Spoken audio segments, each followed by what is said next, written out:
Yo estoy rayada. Y Eso sabe, dicen por Nacho, ahí. tiene las mismas rayas del invitado. Ah, sí. Están como... Parece que son Unas del rayas de la elegantes. misma mismo equipo. Del ah. mismo equipo. Doctor Juan muy Diego Gómez, coordinado. ¿ustedes se coordinaron hoy o qué?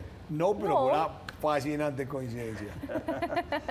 Bueno, uno no sabe por dónde arrancar con nuestro invitado. Trataremos de entender el país, hablar, problemas que tiene jurídicos, cosas que están pasando en todo este país. ¿A qué se ha dedicado en estos días? Que no está usted ni en el Congreso. ¿Qué lleva haciendo usted? Nacho, he estado dedicado a mi familia, he estado dedicado a hacer deporte, a cuidarme mucho y algunos proyectos personales que ya rápidamente se van a volver a aplazar hasta nueva orden, hasta que llegue la nueva campaña.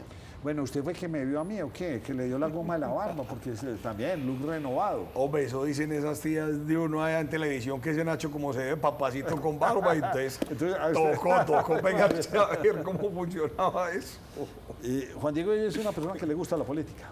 Sí, señor, no me gusta, creo que es una de las pasiones más grandes que he tenido y que pensé que en algún momento podía dejar esto de lado y la verdad la situación de todo lo que sucede en el país, lo que pasa en Antioquia y todo lo que se viene presentando, creo que sería un desperdicio dejar de lado la experiencia y el conocimiento que he tenido durante 30 años de carrera política. Si yo le preguntara a usted cuál es su fortaleza como político, ¿usted qué me respondería? ¿En el sector de la salud, en el sector de infraestructura? ¿Cuál es su fortaleza? O conseguir, o poner muchos alcaldes, o poner muchos concejales. ¿Cuál es esa fortaleza de Juan O Diego? hacer leyes.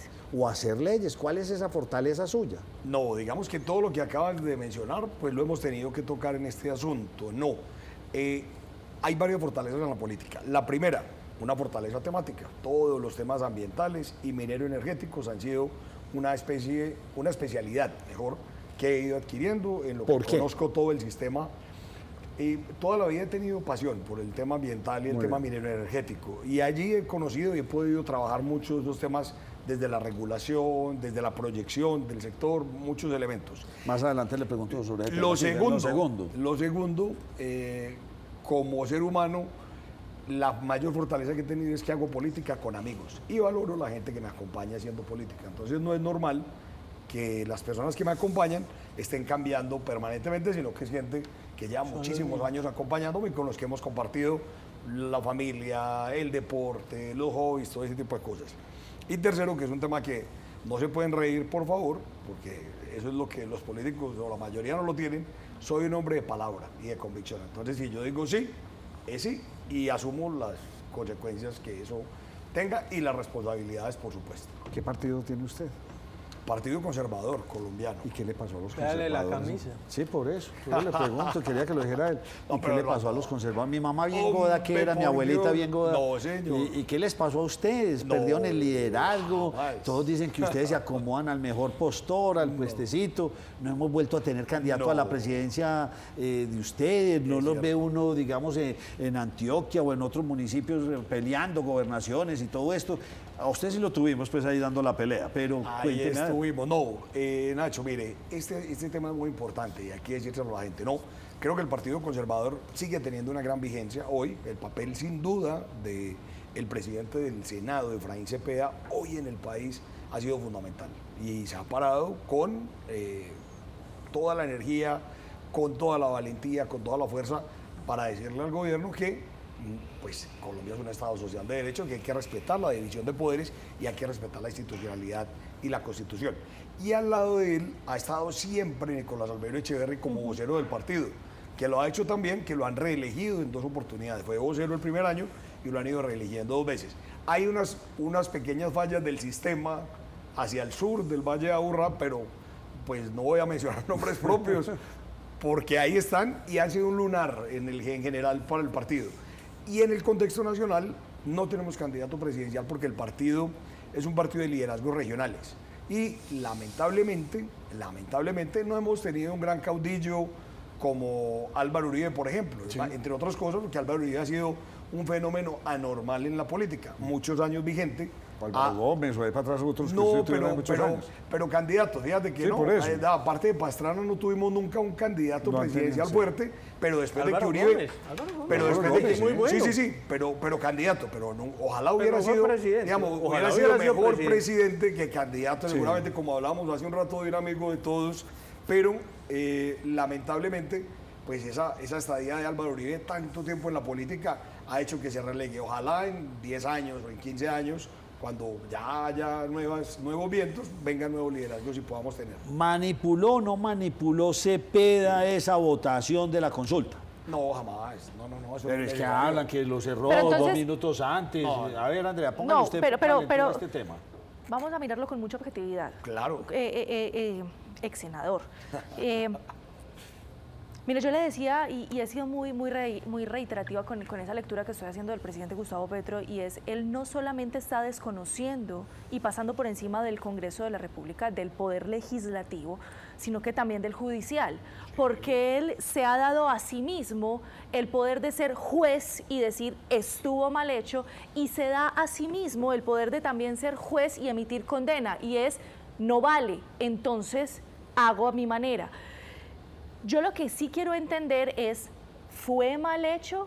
Usted fue presidente del Senado, ¿se tenía que leer una ponencia como lo sustenta Armando Benedetti? ¿Se tenía que decir lo que se iba a votar, sabiendo que en el orden del día se dijo que se iba a votar? Creo que la pregunta va por ahí. Todos vimos ese protocolo. Usted lo vio, me imagino. Sí, claro. Y dijeron el orden bien o no del estuvo día. bien? Estuvo bien hecho, sin ninguna duda. No sé, No existe, a ver, lo primero es que no existe una regla, aparte de la ley quinta, donde se tenga que convocar con 24 horas de anticipación y publicar en el diario oficial todo lo que vaya a ser materia del debate en la siguiente sesión, tanto en las comisiones como en las plenarias.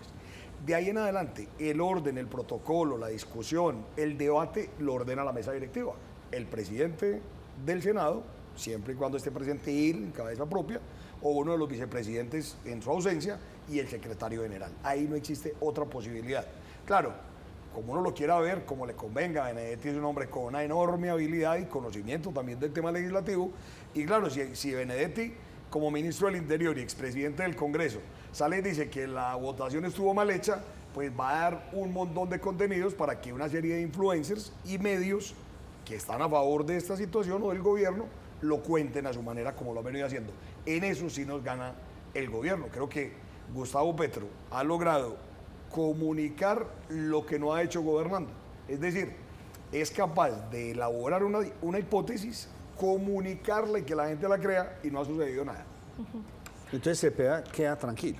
Cepeda está no solo tranquilo, sino que hay que rodearlo. Ustedes han visto los ataques, los señalamientos con nombre propio a él y a un grupo de senadores de oposición, en el que ni siquiera le luce al presidente ni a los ministros hacerlo. El Poder Legislativo es de elección popular y no los pueden echar, tienen unas condiciones jurídicas aforados, además a través de la Corte Suprema de Justicia y otras entidades, donde habría que llevar si fuera el caso, pero sentenciar, condenar, criticar y señalar como lo han hecho, o esa modita de mandar la manifestación a la casa del presidente de una comisión o de la presidenta del Partido Conservador o cerca de la casa del mismo Efraín Cepeda en Barranquilla, eso no tiene, eso no tiene líder, eso no se había visto en Colombia. Dos preguntas que quisiera hacerle. ¿Cuántos conservadores hay en el Congreso y cuántos gobernadores y alcaldes tienen ustedes en la actualidad? Hoy tenemos en el Congreso 15 senadores. Sí. El Partido Conservador es el partido mayoritario en la centro derecha, en la institucionalidad. Sí. Más que incluso el oposición. centro democrático. De No. oposición. ¿Ah? Pero Conservadores no empezó como oposición, se No. declaró en independencia hace poco. Ah, claro, recuerden que, por eso les decía que había una falla en el sistema en el sur del Valle de Aburrá, que se hizo presidente del partido y se llevó toda la colectividad. Y tomó a ser- determinación de ser de gobierno, lo cual fue difícil de comprender. Y eso fue un tema grotesco, pesado, muy fuerte al interior de la colectividad, pero que por fortuna se pudo resolver a tiempo cuando Efraín Cepeda llegó a ser presidente del partido y se cambió, digamos, toda esta realidad. Tenemos 6 gobernadores en todo el país. Entonces, espere, pero entonces, ¿en qué están en? 15 senadores. Ellos son independientes. Independientes. No todavía. Ustedes no se han declarado en No, oposición. en oposición no Son están. independientes. Independientes. Y ya no cree que vayan para la oposición ya. Solo se faltando puede la etapa? cambiar una vez, según la ley de bancadas. Ah. Una vez y al año se puede volver a, O sea, reconsiderar y el ya asunto. no hay nada que hacer finalizando. No, ya pero este ellos, gobierno. digamos, a pesar de haberse declarado la independencia, lo que permite es apoyar las cosas que el gobierno presente que le convengan al país y criticar y sancionar las que no. El partido, a pesar de haber actuado como independiente desde ese segundo año del gobierno, ha venido desarrollando una agenda de oposición clara y muy sólida. Ahora sí vamos a alcaldes y gobernadores. Gobernadores tenemos aproximadamente 6 gobernadores en todo el país y tenemos más o menos unos 340 alcaldes en todo el país también. Bueno, es bastante. Sí, es un Sí, número sí, el significativo. partido- Es un número como les significativo. decía, 30% el es significativo. El partido tiene un Número número significativo. significativo en las regiones. Digamos, no tenemos las capitales, definitivamente de las capitales se le fueron los partidos tradicionales. Las gobernaciones también son una serie de coaliciones. Ustedes ven que las gobernaciones ya hoy uno saca la bandera del Partido Liberal o Conservador en una gobernación y se la guardan. Pero en las regiones y en todas las regiones del país, en Boyacá, en Cundinamarca, en el norte de Santander, en Santander tenemos gobernador Pero me quedo conservador. con la pregunta, perdona José, teniendo ese poder que tienen ustedes de estar en tantas partes del país, en el Congreso, ¿por qué no hay un liderazgo? ¿Qué pasa? ¿No están entrando gente joven o los que tenían no los han sacado al aire? ¿Por qué no tienen ustedes ese gran representante? No, por ser un partido de regiones, es un partido que tiene liderazgos regionales. Los liderazgos regionales tienen una gran competencia, y es que esa competencia es muy desigual, no hay un orden, no hay unas reglas, uno se lanza, por ejemplo, a mí me pasó en la gobernación de Antioquia, yo me lancé a la gobernación y pues casi que me tocó ir a conseguir el aval en el directorio nacional porque los de Antioquia se me escondieron. Los marianos se me escondieron, el senador de Itagüí se me escondió, en fin, hubo casi que una oposición directa a la candidatura y al final ellos terminaban O apoyando sea, a otros candidatos. un partido. Un partido con mucha división y con muchas dificultades, un partido que tiene más posibilidades de tener representación en el Congreso que representación Perfecto. en un cargo unipersonal. Y quizás porque los líderes hoy por hoy ya no les conviene estar en los partidos. O sea, ya uno no ve grandes líderes que estén como afinados, que soy liberal, soy conservador, ya no, es cierto. No, y la gente, digamos que los partidos tradicionales no le dicen mucho a la gente joven, por ejemplo, uno le dice un No partido les y lo ven como un abuelito, como, oye, es el partido que era de mi bisabuelo, carajo, y salen corriendo. O sea, ya no quieren que los partidos políticos se parezcan. Entre otras cosas porque hay una tesis de la democracia líquida y es que el ciudadano tiene el poder del voto y el poder de la crítica. Los datos, la conectividad, el acceso inmediato a la información permite que el ciudadano elabore un juicio y de inmediato tenga una preferencia por uno o por otro candidato distinto a los partidos políticos. ¿Cómo le está yendo en su partido con el transfugismo? No, el transfugismo no hay. Aquí no hubo transfugismo en este gobierno y el partido creo que va a salir fortalecido de este asunto. Creo que va a mantener una representación importante en el Congreso. Con la situación que se está viviendo entre el gobierno nacional y el presidente del Congreso, se está viviendo esa ruptura del orden constitucional como lo denunció hoy el senador Cepeda.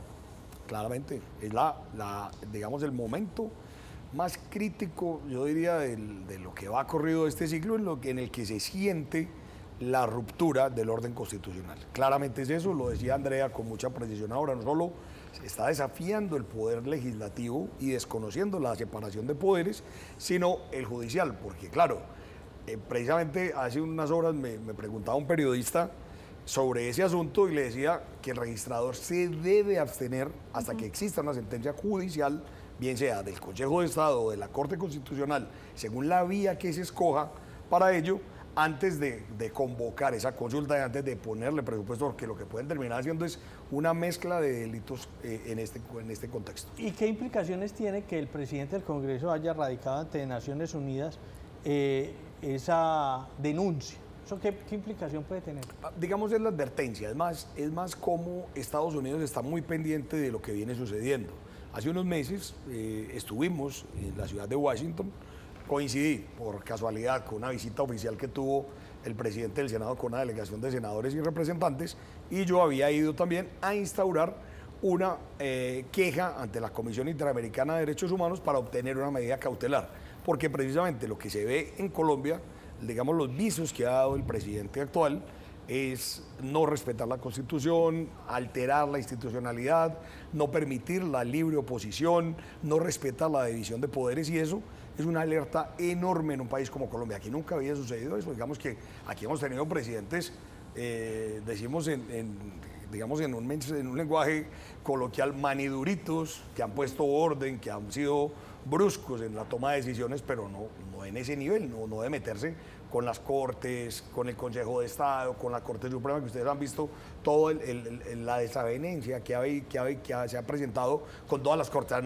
No es que uno diga, no es que el presidente prefiere los del Consejo de Estado, los de la Corte Constitucional o los magistrados de la Sala de Disciplina. No, el presidente un día levanta y agarra y la coge contra cualquiera de las Cortes, contra el Congreso, contra cualquiera de las instituciones en el país. ¿Cómo se van a presentar ustedes a las próximas elecciones a las legislativas? ¿Lista cerrada, abierta? No, ¿Cómo van a lista hacer? abierta, no. El partido definitivamente tiene que tener una lista abierta y unos liderazgos abiertos que van a estar allí. Ahí venimos trabajando, estamos construyendo esa lista en el departamento de Antioquia. Tenemos una enorme dificultad que es que con esa cercanía que han tenido algunos dirigentes conservadores Con el gobierno. del Senado y de la Cámara con el gobierno, la gente nos está castigando mucho. Entonces, ir a buscar el apoyo de los ciudadanos implica sentarse, contarle la historia, explicarle que estos tipos son una cosa, que aquí somos otra cosa, cómo diferenciarnos, obviamente tratando de cuidar la democracia y tratando de cuidar el nombre también de las personas, que no se trata de uno ir a hacer campaña hablando mal del otro, ni mucho menos, sino planteando unas propuestas y un trabajo que vamos a hacer. Obviamente Juan Diego Gómez estará en el listado al Congreso, Candidato al Senado de la República. Mucha gente aspirando al Senado y a la Cámara por el Partido Conservador. Venga, y antes de eso, ¿cómo va a ser la recomposición en su equipo? Si usted va a aspirar al Senado. Al Senado. Entonces, ¿quién va a aspirar a la Cámara? En la Cámara tenemos a Nicolás Albeiro Echeverri, que pues todos lo conocen, vocero hoy del partido. En el Senado ya aceptó bajarse a la Cámara. Y está Felipe Jiménez, que es un familiar, que no, para que no tengan dudas, no genera ningún tipo de inhabilidad ni incompatibilidad. Si es la duda que tienen, por favor, antes de que pregunten, porque es cuarto grado de consanguinidad, es un primo, no está dentro de las inhabilidades de ley. Y estamos en esa conversación, digamos, estamos tomando la decisión, estamos conversando. Mañana tengo precisamente una reunión con Felipe, ya he hablado con Nicolás, y vamos a llegar a tomar una decisión incluyente, en consenso. O sea, en ¿van a todo el tener equipo. 2 cámaras? No, una Cámara y un Senado, no, 2 cámaras. El que piense en eso hoy está fuera de la competencia. O sea, que entre Nicolás y Felipe... Vamos a tomar la decisión en uno de ok, ellos, ok, sí. ok. Obvio, a mí no me queda hoy, fíjate, uno es familiar y el otro es el compañero con el que hemos sido ganadores en muchas contiendas. Si yo me hago a uno de los dos lados, termino o peleando con mis familiares o peleando con la persona que nos ha ayudado a hacer grande ese movimiento. Y no, creo que esto lo hacemos en consenso, que va a ser una decisión muy tranquila, muy bien pensada y con la mejor decisión para todos. Como ya estamos en ese panorama político electoral, más adelante vuelvo y le pregunto por el presidente Gustavo Petro y el Congreso. Usted se refirió a la falla del sur del Valle de Aburrá. Una falla del sistema. Una falla en el sistema que tiene asiento en el sur del Valle de Aburrá. ¿Qué tanto poder tiene esa falla hoy en día? Mucho. No, hombre, ese equipo es un equipo muy sólido realmente. Tiene mucha cercanía con el gobierno, tiene una presencia muy fuerte en Antioquia, en términos de alcaldía, órganos de control, muchas entidades. Eso no hay que desconocerlo. Digamos, no hacer un buen diagnóstico de con quién vamos a asumir y a enfrentar las elecciones es una pérdida clara de las elecciones. Eso también es verdad. Y pregunta, dado que este personaje, senador, tiene tanto poder, pero en este momento está como por fuera de quien está mandando el partido, ¿esta persona estaría también en la lista? ¿Es posible que esté en la lista del Senado del Partido Conservador? Sí, claro. El Partido Conservador dentro de sus estatutos tiene una condición, y es que quien esté ejerciendo el cargo, quien tenga la curul, por derecho propio puede repetir la aspiración. Ya, cómo sea el resultado depende de su campaña, pero tiene el derecho propio a estar en esa lista. ¿De dónde emana ese poder? otra estatura. Debe ser muy bueno para echar carreta. Pues La verdad. no todos los políticos lo hacen, no todos los políticos son buenos para No, hacer- no, todos- Mire, usted está echando no. aquí una carreta muy entretenida hoy. Pero es distinto. Yo soy bueno para conversar, pero eso no lo utilizo para conseguir Juan Diego, votos. y ya preguntándole por usted.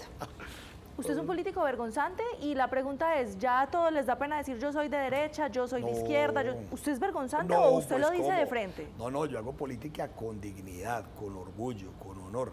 Toda mi carrera política lo he hecho así y obviamente eso tiene unos costos muy altos, ser de oposición, ser incómodo para el gobierno y más que para el presidente tiene un círculo cercano de personas que tienen el corazón lleno de odio y que tienen toda clase de prácticas que ni siquiera vale la pena mencionar, pero no, yo lo digo con mucha tranquilidad y con mucha franqueza. Yo soy un político de derecha, no soy radical, soy un hombre abierto, no tengo sesgos ni vetos con ningún tipo de persona ni por su condición de ninguna manera, pero sí soy un hombre vehemente, claramente, eso me ha costado mucho en política. Un hombre vehemente que no soy capaz de disimular, entonces si estoy contento se me nota y si estoy enojado también También se se nota. nota. Al interior, Nacho, para terminar el vea. tema, al interior del partido, como es una lista abierta, ya han hablado cómo van a definir el tema de los números, de la ubicación. Se lo digo en especial por el caso del departamento de Antioquia, donde está usted y estaría Sí. el senador Carlos. Lo normal en ese caso es que uno conserve los números, que se traían. ¿Y cuál era el Digamos, suyo? El número 14. Yo he sido el C14 muchas veces. En la actualidad, Nicolás Albeiro Echeverry obtuvo ese número C14 y es como una tradición al interior de la colectividad que uno lo conserva. Y ese es un número que tiene una simbología católica también, un número divino. Antes de irme a una pausa, porque tenemos que hablar de otras cosas, las no tan santas. De su trabajo y su paso por el Congreso, ¿usted qué tiene para destacar? Seguramente muchos proyectos de ley, pero ¿cuáles son esos que usted dice, hombre, estos cambiaron la historia o estos fueron importantísimos, Trascendentales. trascendentales? En mi paso por el Congreso yo tuve 2 o 3 episodios muy interesantes. Uno de ellos, un trabajo legislativo chévere, en el que pude, de la mano en su momento del ministro del Interior, Daniel Palacios, y el director de la policía, el general Jorge Luis Vargas, aprobar la ley que transformó la Policía Nacional, que generó descongestionar en ese nivel ejecutivo donde estaban los patrulleros, los subintendentes y los intendentes, ese concurso que se hacía. Se presentaban 10.000, 9.000, 8.000 muchachos de patrullero a subintendente, pasaban 1.000 y se empezaban a retrasar. Y eso empezó a generar no solo desmotivación al interior de la policía, porque el cambio que se tenía salarial era muy significativo, sino a congestionar la base de la policía. Entonces, se logró establecer una prima de antigüedad y que voluntariamente ellos pudieran escoger si se quedaban en la carrera de patrulleros o en la carrera de suboficiales. Y allí, digamos, se generó todo un incentivo económico representativo. Y eso permitió que la policía hoy pueda enfrentar todos los vejámenes a los que ha sido sometida desde el Gobierno Nacional y desde el Ministerio de Defensa. Por eso lo han podido soportar, porque estamos en un proceso de Estaban depuración muy armados, digamos, quedó muy armada, quedó un sistema disciplinario muy estructurado, quedó un sistema de servicio, de atención al usuario muy estructurado, con defensor de los ciudadanos también al interior de la policía, un civil, y una serie de elementos que les permitió tener mucha fortaleza institucional. Ese creo que es uno de los temas chéveres. Y en materia ambiental hicimos una ley que es maravillosa, que es la ley de descarbonización o de carbono neutralidad en el país, en la que se incluyeron todas las actividades económicas y las metas de disminución del carbono en las actividades económicas en el país. Eso en legislación. Y en materia de debates políticos, hicimos un par de intervenciones allí muy interesantes. Una fue cuando denuncié que la candidatura en ese momento de Francia Márquez tenía unos visos no tan cómodos, no tan bonitos por la representación de algunos grupos y casi me sacan de Colombia y al final todo eso resultó ser cierto. Y en otra ocasión, que Claudia López estaba maltratando el Partido Conservador y la pude poner en su sitio, que ha sido tan vehemente y tan fuerte en esos casos. Eso fue chévere, eso fue satisfactorio. Entonces, lo que usted me está diciendo, de pronto en el fondo, entonces usted está de acuerdo con el actual presidente, con Petro, en todo lo que tiene que ver con el medio ambiente, tratar de apagar a Ecopetrol Oiga, para que no le abrió los ojos, contaminen. Nacho, usted está de acuerdo con el presidente. Ah, A mí me no, abrió los ojos. con las políticas, porque me dice que ha trabajado medio ambiente y carbono y todo esto, y vemos a un presidente que No, va en pero- contra El medio ambiente de se todo puede lo que sea trabajar de muchas extractivo. maneras. Pero no, siempre, Nacho, siempre con una visión economicista del medio ambiente. El medio ambiente no es para cuidarlo y hacer demagogia en torno al cuidado del planeta y de los seres vivos y de la flora y de la fauna.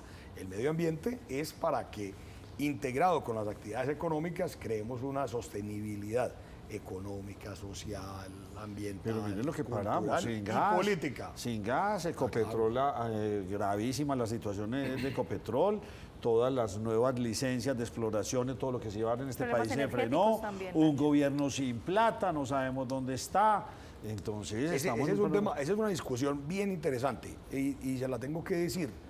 De los debates, yo tengo los archivos guardados en Bogotá, debates muy profundos que hicimos sobre Ecopetrol, porque Ecopetrol hace por ahí 10 años no estaba explorando. Ecopetrol se dedicó a invertir offshore, a invertir en México, a invertir en Brasil, a invertir en el proyecto de fracking con ExxonMobil en Texas, que ha sido un fracaso total.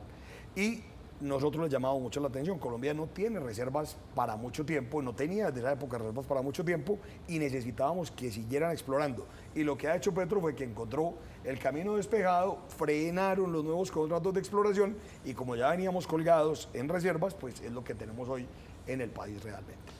Vámonos entonces con las preguntas malucas. Usted ha dicho que íbamos a un Íbamos No, para una vamos, pausa. vámonos con las preguntas. Venga, pero entonces antes de las malucas, para seguir con Congreso. Remáteme pues. Usted trabajó con él. ¿Quién es Armando Benedetti para Juan Diego Gómez? Armando, Oye, y se acomoda el cuello y todo, dice, aquí me protejo, se acomoda el cuello, ¿ah? Mira, qué Armando- cosa, qué personaje este señor Benedetti, ha trabajado con todos. Armando Benedetti es un personaje. Armando Benedetti definitivamente es un personaje. Les tengo que decir que es un hombre absolutamente brillante y absolutamente divertido, sin ninguna duda. Hoy resulta muy incómodo lo que está haciendo para el gobierno, pero creo que es uno de los fichajes más representativos y más valiosos que ha logrado Gustavo Petro al interior de todo el gobierno. Aparte de Benedetti y de Roy Barreras, creo que ninguno de los ministros ni de los funcionarios que ha tenido Petro tienen ni idea de cómo funciona el Estado ni cómo es la gestión pública. ¿Quién es más importante para el presidente? ¿Roy o Benedetti? Son dos tipos distintos. Roy es un tipo, Benedetti, Armando Benedetti es un hombre operativo, es un hombre de realizaciones, sin pereza, como lo han visto. Madruga, trasnocha, en exceso dicen, pero trabaja, hace la tarea. Roy es más estratega, Roy es un hombre muy visionario y muy estratega, muy inteligente. ¿Quién se benefició más de esa relación? ¿Gustavo Petro de tener a Benedetti o Benedetti de entrar al gobierno de Petro? Yo creo que sin duda el beneficiario fue Gustavo Petro, porque Roy Barreras y Armando Benedetti le dieron a Gustavo Petro una cosa que era imposible que lograra, y era quitarle el miedo a los ciudadanos de votar por él. Cuando los ciudadanos vieron que se acercó la clase política, Roy Barreras, Armando Benedetti, y con ellos trajeron una serie de personajes, como los que ustedes ya mencionaron, algunos antioqueños, otros de otras regiones, a la gente se le quitó el miedo y eso hizo que marcara la diferencia para que él ganara las ¿Qué elecciones. tanto se parece Benedetti a Petro? No, son absolutamente, no se parecen en nada. No. No, ni De en pronto en los algunas gustos. fiestas En la por ahí rumba, sí, en en la la de rumba. pronto que en la les gusta rumba. la rumba, pero De pronto que les gusta la rumba y no ampliamos más el tema. Pero son absolutamente distintos. No, Benedetti es un costeño estrato 1000, Petro no, claramente. Y Petro es aburrido, Petro es un tipo pesado, denso, tú lo ves y da ¿será que como el taxista bravo, ¿será que lo saludo o no lo saludo? Porque ¿Y uno usted en no el sabe. Senado se enfrentó mucho con él? No. ¿O no, manejan una relación distante? Muy distante, una relación muy distante y como les decía, como yo no soy capaz de disimular, él me evitaba bastante y yo a él, solamente cuando fui presidente del Congreso tuvimos 2 o 3 encuentros ahí pesados porque me correspondió una tarea muy maluca. Me correspondió la campaña de Federico Gutiérrez a la presidencia. Me puse la 10 en ese momento y me tocó cuando estos personajes salían a hacer campaña por todo el país incendiando a Colombia. ¿Recuerdan ustedes después de la pandemia que Claro. incendiaban las ciudades? Entonces llegaban a la plenaria del Senado a las 6 de la tarde a coger turno para hablar. Ya los otros colegas de ellos habían pedido la palabra y exactamente les tocaba la palabra a las 7 de la noche, de 7 a 7 y media. Ya no había casi quórum. Había que entregarles el micrófono y se despachaban y se echaban conferencias de media hora. Y ahí me tocó a veces ponerme un poquito bravito y eso generó los mayores roces con ellos. ¿Por qué Benetti se mete en este enredo? Tiene aspiraciones presidenciales, porque pase lo que pase, podrá salir muy quemado dentro de un año. en Pero caso ya de coronó. ¿Ah? Quería ser presidente de Colombia y ya lo consiguió. Ya fue. Ya fue. ¿Quién? Pero no hablo de Benedetti, Benedetti, Benedetti, ya fue en el presidente funciones, ya fue. encargado. Ya Claro, fue. ya, ¿Quién ya, es? ya la medalla le quedó al tipo, ya. Bolívar uno no sabe si es cercano, si lo aman, no lo aman. Sí lo ama.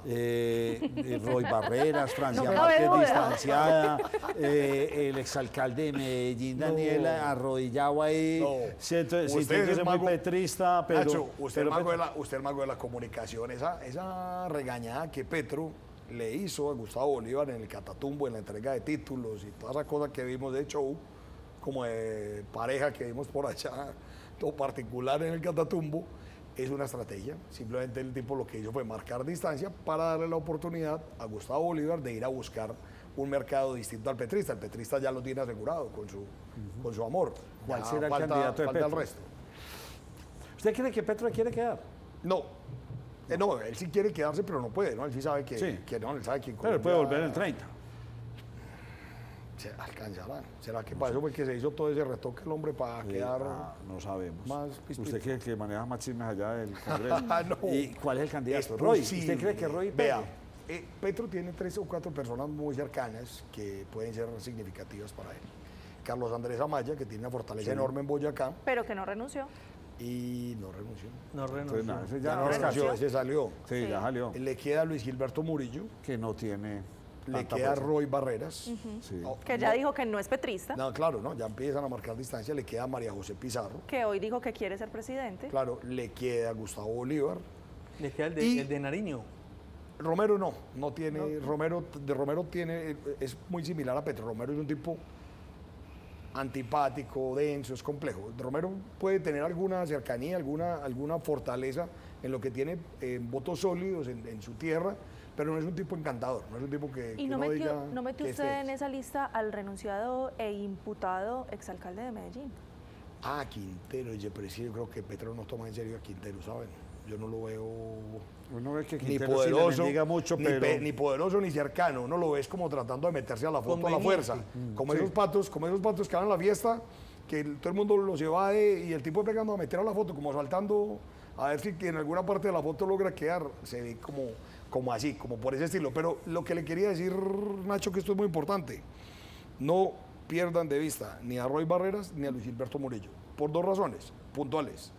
Tienen de todos los mundos. Tienen santismo, tienen petrismo, tienen samperismo, tienen algo de liberal, tienen alguna fuerza territorial, tienen su cosa y hoy podría ser interesante un tipo de esos para aglutinar. Y Claudia López. Oiga, Claudia- tocando acordeón. Ve, Claudia, Oiga, perdida. no es vea. fácil, el tema de Claudia López no es fácil porque Claudia siempre tiene la costumbre de hablar mal de Petro y siempre votan juntos. No sabe uno, pero no le veo, si funcionan los números va a ser, o sea, de todos esos que hablamos, al que le funcionan los números va a ser ojo con esto, un independiente que pase a la segunda vuelta y le sirvan los 4 millones de votos que quiere Petro meterse para el Senado, que pueden ser interesantes. Y ahí podría ser Claudia López. Cualquiera. Yo veo independientes que son capaces de entregar ministerios y reformas por esos 4 millones de votos para asegurar la presidencia. Pero muchos- No hay que perder de vista eso. Muchos se atreven a decir que tenemos una altísima posibilidad o probabilidad de que el próximo presidente de Colombia sea mujer. ¿Lo ve usted o no? Podría ser, sí. Una Vicky, una Corcho, una Pizarro. Mona no, López. ¿sabe que no? No, no sé, sabe uno, pues, no pero le sé. digo que...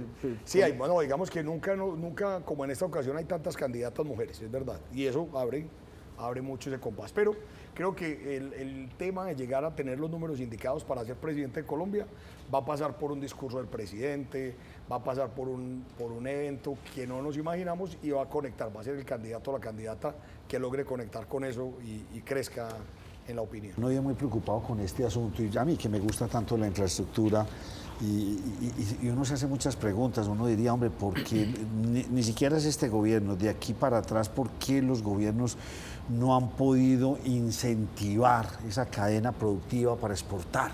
Son unos berracos, aquellos que exportan, porque lo hacen con una lucha. Llega el actual gobierno a decir que las autopistas son para los de camioneta. No, es que es más barato, todo el mundo lo sabe en este país, es más caro mandar una mercancía de aquí a Cartagena que de Cartagena a Nueva York. Sin duda. Este país lo que está necesitando es infraestructura. Pero ¿por qué no se ha podido lograr, cree usted, y por qué desde el Congreso no se han elaborado leyes para ser más exportadores? Es que exportando petróleo, y mire lo que vamos a la baja. Es verdad, no, mire, Nacho, yo creo que lo que ha faltado son decisiones del gobierno. El Congreso realmente no alcanza a tener una injerencia directa en este asunto, aparte de las vías 4G que se lograron hacer en todo el país, que ha sido un desatraso, digamos, enorme en los últimos 20 años en infraestructura. Yo creo que la meta que tenemos hoy es poder desarrollar un sistema de puertos más amplio, que por fortuna en Antioquia tenemos 2 iniciativas privadas, una de ellas ya a punto de iniciar operaciones, que es Puerto Antioquia, y otra muy cerca de esta en PCC. Creo que eso nos va a dar en Antioquia una proyección gigante, porque tenemos no solo mayor cercanía que Buenaventura y que Cartagena y que Santa Marta, sino que nos va a permitir demostrar que desde el sector privado sí se pueden hacer estas inversiones. Y también vamos a requerir una serie de aeropuertos multimodales que nos permita mejorar ese sistema de exportaciones. Senador, porque este gobierno no va a dejar ninguna gran obra. En lo que usted conoce, ¿qué puede estar persiguiendo el presidente Petro que no va a dejar ninguna obra grande, significativa? No hay. Y habló pero de le digo, muchas ni cosas, pequeñas. de tampoco. trenes, de... No, ni pequeñas.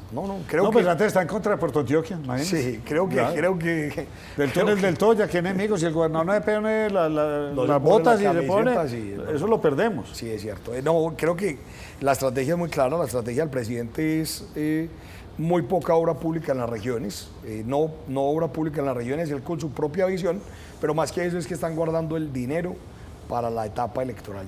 Siento que la estrategia del presidente es llegar a las elecciones del Congreso con una votación muy alta para tratar de incidir de manera clara y directa en la segunda vuelta presidencial. ¿En qué va su investigación? ¿Usted por qué está vinculado al Polfa, policía, aduanera?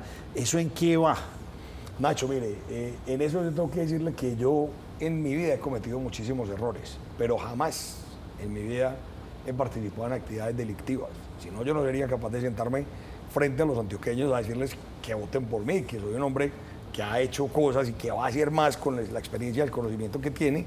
Y eso, digamos que de acuerdo a lo que hemos podido indagar, ha sido un asunto muy dirigido desde ciertos sectores del gobierno, y lo tengo que decir. Y por esta razón fue que acudí a la Comisión Interamericana de Derechos Humanos a pedir protección. Mire, todo este asunto, y yo no lo he querido ventilar públicamente, pero a usted lo tengo que contar.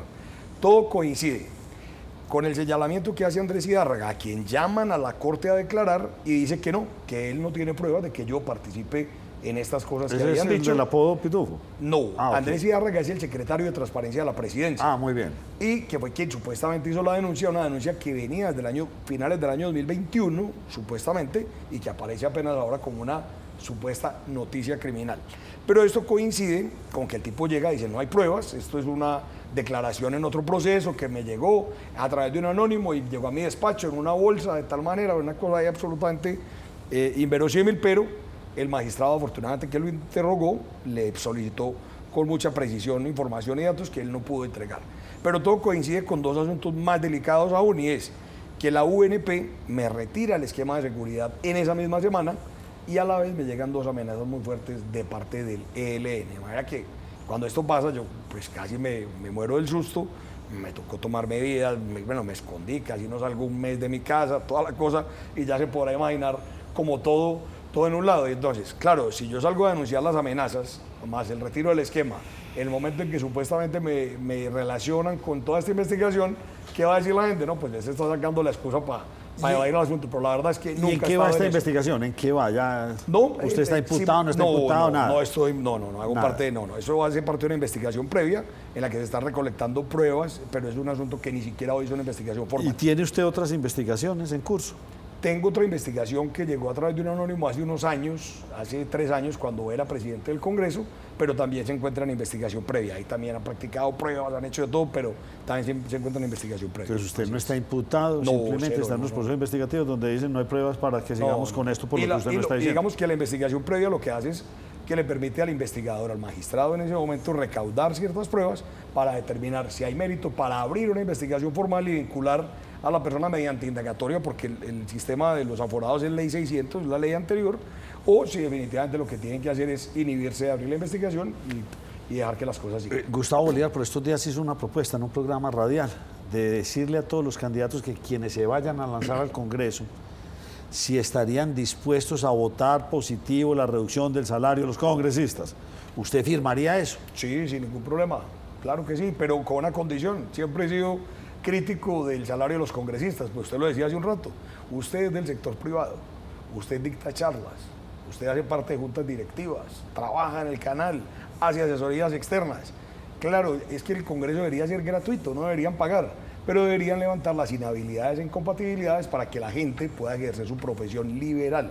Es decir, yo soy abogado, que yo pudiera ejercer mi profesión como abogado litigante o como abogado asesor con ciertas ¿Un congresista no puede hacer eso? No. No puede hacer eso, no. No, porque Nacho, y por eso es el salario alto, porque en un momento determinado se buscó, el término fue profesionalizar el trabajo del Congreso, entonces se buscó que lo que ganaran allá fuera lo suficiente para que no tuvieran que tener un trabajo alterno, intentando blindar de corrupción, que nos entraran dineros de otra forma, hasta que llegamos a esos salarios mega absurdos que ya conocemos de los legisladores. Que ha sido culpa del presidente de la República, porque el salario de los congresistas, afortunada o desafortunadamente, según desde la óptica, sí, para los congresistas debe ser muy afortunado hoy en día, pero para los que están afuera no, que está ligado al salario mínimo. ¿Y quién más ha incrementado el salario mínimo en los últimos 3 años? Ha sido el actual gobierno, casi un 40%, de manera que lo que ha hecho el presidente es un favor A los salarios congresistas. altos se los subió. Claro, ojo, y el presidente podría hacer una reforma constitucional y decir, desligamos el salario de los congresistas de acá, pongámoslo en tal monto y que sea un salario... Como lo tienen los empresarios, que un empresario, aquel que se gane muchos millones, Le damos no salario, está obligado a subir el porcentaje de salario. y le damos un salario Ya integral, le le buscamos entiendo. un En cambio, mecanismo en el ustedes que sí pueda están- tener un salario digno, pero que no esté asociado a Ustedes eso, sí porque están ligados. genera ese tipo de desequilibrios. Claro. Ya le entendí, ustedes sí están ligados por ley. Claro. En cambio, un empresario, usted se Claro. gana 20 No, el millones, presidente. un incremento del No te 10%, no, No, te le va a suben subir el 2%. Claro, y eso, claro. y a los que ganan menos de 4 salarios mínimos se le aplica acá y siempre este tipo de medidas. Entonces, el presidente que dice no querer a los congresistas les ha incrementado en estos 3 años casi un 40% de su salario. Juan Diego Gómez, lo veremos por estos días caminando bastante. ¿Cuándo arranca? ¿Para en Sí, octubre, sí. noviembre o cuándo? No, señor, ya empezamos porque pero ya la ley lo permite. La ausencia de poder, pero no estoy dando campaña, estoy haciendo ajustes, estoy haciendo preparaciones, estoy gastando tenis y diciéndole a la gente que voy a salir en octubre o en noviembre, cuando sea la época de inscribir la candidatura, Muy bien. que voy a salir a armar una campaña política y que le vamos a presentar propuestas a los antioqueños y a los colombianos. Seguramente por aquí lo volveremos a ver a usted. Muchas gracias. Muchísimas gracias a ustedes.